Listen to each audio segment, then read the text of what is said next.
A nossa conversa hoje em 9 minutos visa essencialmente prestar um serviço. As pessoas, principalmente as pessoas que não dispõem de uma maior condição socioeconômica, já lidam com a dificuldade do acesso a serviços básicos de saúde. Mas o que se dirá, então, quando se refere a serviços de saúde mental? Porque hoje terapeutas e profissionais dessa área trabalham num nível em que a própria remuneração deles praticamente restringe o acesso das camadas menos privilegiadas da população. E para isso existem serviços que são disponibilizados e é interessante da ciência, usando esse veículo de massa que é a televisão, até para dar essa chance às pessoas de saber a quem recorrer nas situações em que se apresentar dificuldade. É para isso que a gente vai conversar hoje com a coordenadora do Centro de Atenção Psicossocial, que atende exatamente, que disponibiliza exatamente esse tipo de serviço, a psicóloga Ana Maria Domingues Carvalho, com quem nós passamos a conversar agora. Ana, eu sei que os CAPs democraticamente atendem todos, mas é certo que, na verdade, a concepção é de que permitisse o acesso também, e principalmente as pessoas de menor condição socioeconômica, né? É um serviço do SUS, né? Da rede pública de saúde. Mas o SUS é universal, então ele, a princípio, é para todos. Escola pública também é universal, sim, né? Sim. Não quer dizer que, por causa disso, as pessoas... E como é que funciona o centro de atenção, os CAPs? Centro de Atenção Psicossocial, como é que funcionam? São, no caso do CAPS que eu coordeno, o CAPS 2, que ele funciona num período comercial, de 7 às 17 horas. Né? É um serviço aberto que é produzido, né? Ele é composto por uma equipe multiprofissional de saúde, psiquiatras, psicólogos, terapeuta ocupacional, assistentes sociais. Ele funciona, então, nesse período com essa equipe, num projeto terapêutico singular para cada paciente. Significa que cada paciente tem um tratamento específico? Cada paciente que entra no CAPS, ele passa por um acolhimento, é feito um projeto terapêutico individualizado. Né? Então, assim, de acordo com a identificação, né, daquele paciente, ele vai poder ficar, por exemplo, numa oficina ou na outra. Né? A gente tem oficina de arte-terapia, tem teatro, tem de cidadania, tem a psicoterapia, tem grupos de família. Então, de acordo com o perfil daquele paciente, ele vai participar de uma forma ou outra dentro do serviço. Agora, eu quero saber o seguinte, como é que ele acessa o serviço do CAPS? Ele é encaminhado através de uma rede ambulatorial ou os familiares que, sabendo da existência do CAPS, buscam o serviço? Como é que é feito isso? Ele é porta aberta, Eustáquio, né? Então, assim, isso significa o quê? Que qualquer pessoa pode chegar em qualquer momento no CAPS, nesse período, né, que ele está aberto, solicitando o serviço. Né? Ali a gente tem um acolhimento diário, pela manhã e à tarde, por profissionais, que é feita avaliação. Então, uma das coisas que é avaliada, se o paciente fica ou não, é, por exemplo, se ele é morador daquele território que a gente está inserido. Né? Porque o CAPS, antes de mais nada, ele visa a inserção social do paciente.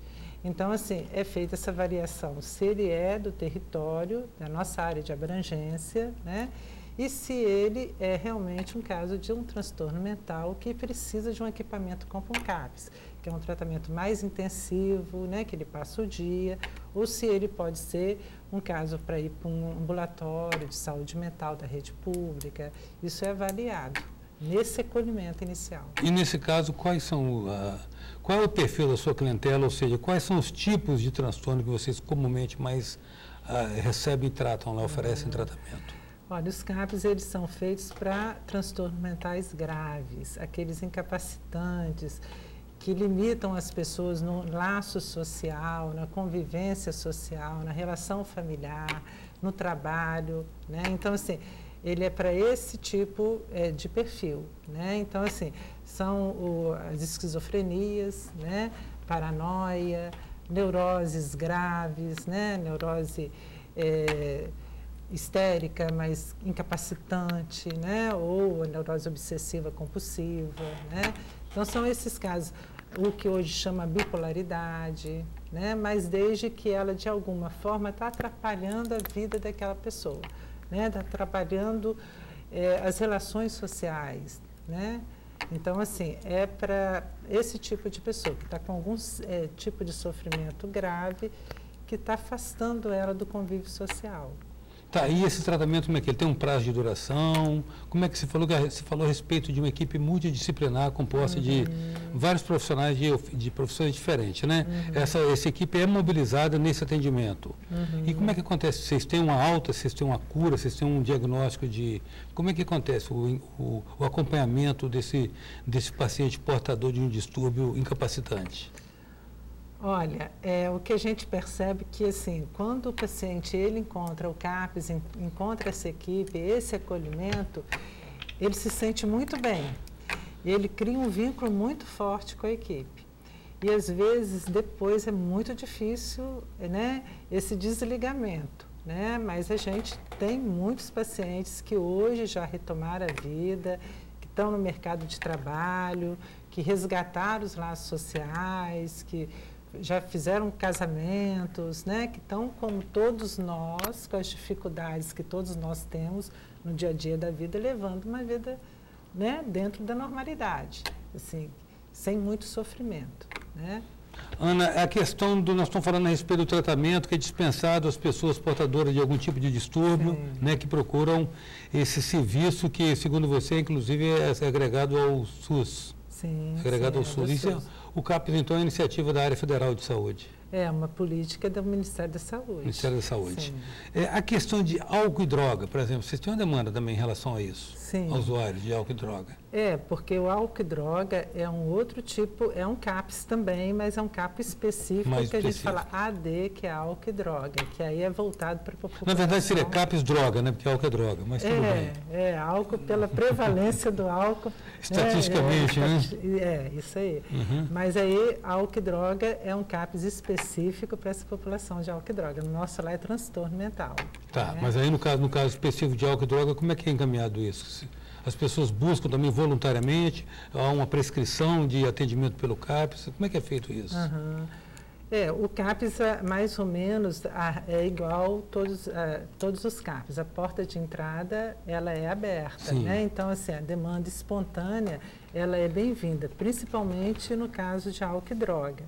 Mas, hoje em dia, tem outras modalidades, né? Por exemplo, consultórios na rua, são as equipes que vão até os locais onde que aquelas pessoas mais necessitadas do tratamento, às vezes têm dificuldade de chegar até o serviço, eles vão ali disponibilizar, né, o vínculo, a redução de danos, né? Então, assim, não só a chegada do paciente, eles também, hoje em dia, estão indo até os usuários. E aí, quando nós estamos falando de pessoal de rua, nós estamos falando essencialmente ou quase que estritamente de usuários de crack, né? Também, Mas não só o usuário de crack está na rua, né, Eustáquio? Assim, a gente vê que tem muito alcoólatra, né? Tem outros... E o que é essa redução de danos? Em que consiste isso? O que significa isso, a redução de danos? Porque a droga em si... O cara não quer se tratar, é isso? Não busca o CAPS? Ele não quer se tratar. O uso, por exemplo, compulsivo da droga, ela gera uma série de intercorrências e tudo que vai causando outros problemas clínicos, né? Então, assim, a seringa compartilhada, né? A hepatite... feridas. Então, assim, a aproximação ali, oferecendo algum tipo de exame, de tratamento, visa reduzir um pouco o dano que o uso dessa droga, pelo fato de não chegar até a unidade de saúde, provoca nesses sujeitos, né? Então, assim, e com essa redução, pode também acontecer o vínculo, né? Então, assim, a pessoa está ali oferecendo a ajuda, esse paciente ele vai se sentindo mais confiante, criando um vínculo com aquele profissional, até o ponto dele chegar e pedir realmente o tratamento. Chega uma hora que ninguém aguenta, né? Há registros, então, de que a pessoa, a partir desse primeiro atendimento, mais tarde ela se estimula a buscar tratamento? Sim. Ela chega, tem uma hora que ela pede, né? Ela pede, não aguento mais. Aí ela pede, né?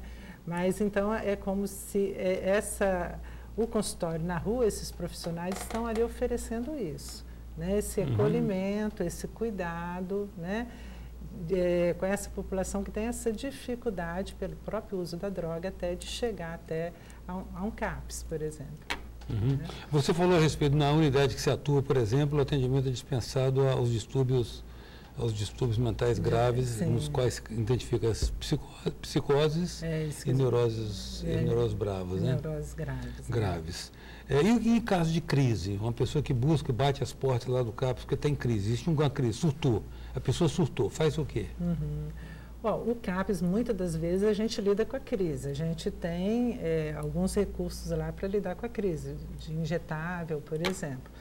Mas o mais comum, né, dependendo do tipo de crise, uma crise de agressividade, por exemplo, a gente chama 192. Né? O 192 é a nossa ambulância, né, dentro do estado, e aí a gente leva para o pronto-socorro psiquiátrico, né?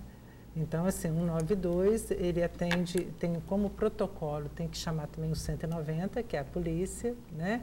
Porque às vezes uma crise de agitação, de agressividade, eles não podem conter, só a polícia, né? Então aí eles levam para a internação. E qual é a capacidade de atendimento de cada unidade, Ana? Olha, um CAPS 2 é 220 pacientes cadastrados, né? Intensivos, aqueles que passam o dia numa atividade terapêutica, é mais ou menos uns 30, 45. Que passam tem o dia capacidade dentro de acolher e manter ele dentro, é? Aí eles passam em atividades, eles psicoterapia, eles recebem as 3 alimentações, a gente tem a nossa farmácia própria, eles passam, por exemplo, pelos psiquiatra, ele já pega a medicação, ele não tem que ir para uma farmácia, para uma fila, né? Então, assim, intensivamente é mais ou menos esse o número que passa por dia. Os municípios capixabas, ou pelo menos os principais municípios capixabas, dispõem de um CAPS? Já aumentou muito, né? Porque depende pelo número populacional, né? Então, assim, até 70 mil, CAPS 1, que é com a equipe, tem a equipe multiprofissional, mas atende tanto o transtorno quanto álcool e droga. Acima de 70 mil até 300 mil habitantes, como no caso de Cariacica, Grande, né? Vitória, Vila Velha, aí são CAPS 2 ou CAPS 3. Né? Porque, para a pessoa que não sabe, o CAPS 3 é o CAPS 24 horas, ele é porta aberta 24 horas e ele tem leitos. Né? Então, aquele paciente que só está naquele momento uma crise, a crise a gente sabe que ela é rápida, não demanda uma grande internação, muitas das crises, né? Tem outras que não. Então, assim, essa crise ela pode ser acolhida no próprio CAPS. Né? Então, ali durante uns 7 dias a 10 dias, ele pode ficar, tem leitos para acolher essa crise. Um paciente, naquele momento, ele está, que a gente fala, deambulando, está na rua, está andando, não dorme, né? Aí o CAPS é uma referência muito forte para os pacientes. E aí ele fica ali, fica com a equipe que é de referência dele, né? Então, Vitória a gente já tem o CAPS de transtorno 3, né? Que era o CAPS Ilha, e o CPTT, que é um CAPS de álcool e drogas também, que é 3 também. Ou seja, as famílias, as pessoas, inclusive as famílias mais carentes, no caso, em ocorrendo uma situação dessa família, já tem onde recorrer. Tem sim. Eu agradeço, Ana, muito sua presença aqui no nosso 9 Minutos. Eu que agradeço em nome de todos a oportunidade da gente estar podendo falar do nosso serviço, né, a toda a população.